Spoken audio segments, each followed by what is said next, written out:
ஏசேக்கு சித்தனா இன்றோடு ஒழிந்தது மகனே. ஏசேக்கு சித்தனா இன்றோடு ஒழிந்தது மகளே. ரஹபோத் தொடங்கிவிட்டது நமக்கு, ரஹபோத் தொடங்கிவிட்டது. நான் உனக்கு போதித்து நடக்கும் பாதையை நாள்தோறும் காட்டுவேன், காத்திரு மகளே. நான் உனக்கு போதித்து நடக்கும் பாதையை நாள்தோறும் காட்டுவேன், பயப்படாதே. கர்த்தருடைய பரிசுத்த நாமத்திற்கு மகிமை உண்டாகட்டும். ஆண்டவராகிய இயேசு கிறிஸ்துவ நாமத்தில் வாழ்த்துக்கள். கிருபையும் சமாதானமும் உங்களுக்கு பெருகுவதாக. இந்த நாளிலும் அன்பானவர்களே, தேவனாகிய கர்த்தர் நமக்காய் கொடுக்கின்ற அவருடைய வாக்குறுதியானது ஆதியாகம புஸ்தகத்தில் 26ஆம் அதிகாரத்தில் 22ஆம் வசனம். பின்பு அவ்விடம் விட்டு பெயர்ந்து போய் வேறொரு துறவை வெட்டினான். அதை குறித்து அவர்கள் வாக்குவாதம் பண்ணவில்லை. அப்பொழுது அவன், நாம் தேசத்தில் பலுகும்படிக்கு இப்பொழுது கர்த்தர் நமக்கு இடம் உண்டாக்கினார் என்று சொல்லி அதற்கு ரஹபோத் என்று பெயரிட்டான். அன்பானவர்களே, இதோ இந்த இடத்துல ஈசாக்கு பிலிஸ்தீனியர்களோடு கூட அவருக்கு இருந்த போராட்டம், அவருடைய வேலைக்காரர்களுக்கு இருந்த போராட்டம். அதற்கு முன்பதாக ஆதியாகமம் 26ஆம் அதிகாரத்தில் கர்த்தர் ஈசாக்குக்கு தரிசனமாவார். தரிசனமாகி சொல்வார், நீ எகிப்துக்கு போகாத, கேராரிலே குடியிரு. நான் உன் தகப்பனுக்கு சொன்னபடியே உன்னை ஆசீர்வதிப்பேன் என்று சொன்னார். அந்த தேசத்திலே அப்படியே ஈசாக்கு குடியிருக்கிறார்.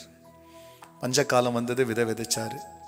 அதே வருஷத்துல அந்த மனுஷன் 100 மடங்கு அறுவடை செய்து வர வர பிரியமானவர்களே, அந்த மனுஷன் ஐஸ்வர்யவானாகி மகா பெரியவனானாரு. அதற்கடுத்து துறவுகள் கிணற வெட்டுறாங்க. முதல் வருஷம் ஒரு சண்டை வருது, ஏசேக்குனாரு. நெக்ஸ்ட் அடுத்த ஒரு சண்டை, சித்தனான் பேர் வச்சாரு.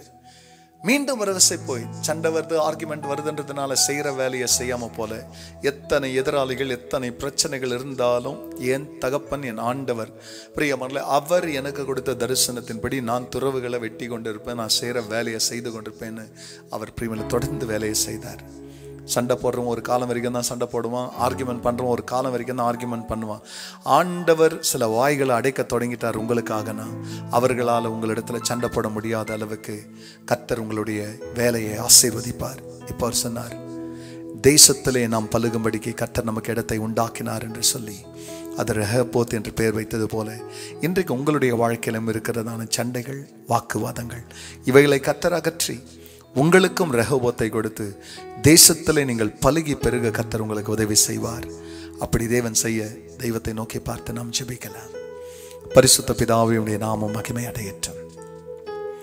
கிருபையாய், இரக்கமாக, தயவாக கர்த்தர் கொடுக்கிற தரிசனங்கள், வாக்குறுதிகள், வாக்குறுதியின்படியும் பிள்ளைகளுடைய வேலைக்கு பண்பதாக நீங்க நின்று ஒரு காலத்தில் எதிராளிகளுடைய ஆண்டவருடைய வாய்களை திறக்கிறீங்க, மறுகாலத்தில் அவருடைய வாயை அடைக்கிறீங்க. ஆண்டவரே, எங்களுக்கு நீங்க நீர் ஊற்ற திறக்கும் பொழுது சத்ரு வாயை திறக்கலாம், ஆனால் என் தேவன் தொடர்ந்து திறக்க முடியாதபடி வாயை அடைக்கிறவர், எங்கள் வாழ்க்கையை திறக்கிறவர். கர்த்தர் அப்படியாயும் பிள்ளைகளுக்கு ரஹபோத்தை தாங்க நல்ல வாழ உதவி செய்யும். ஜெபத்தை கேட்டதற்காய் நன்றி.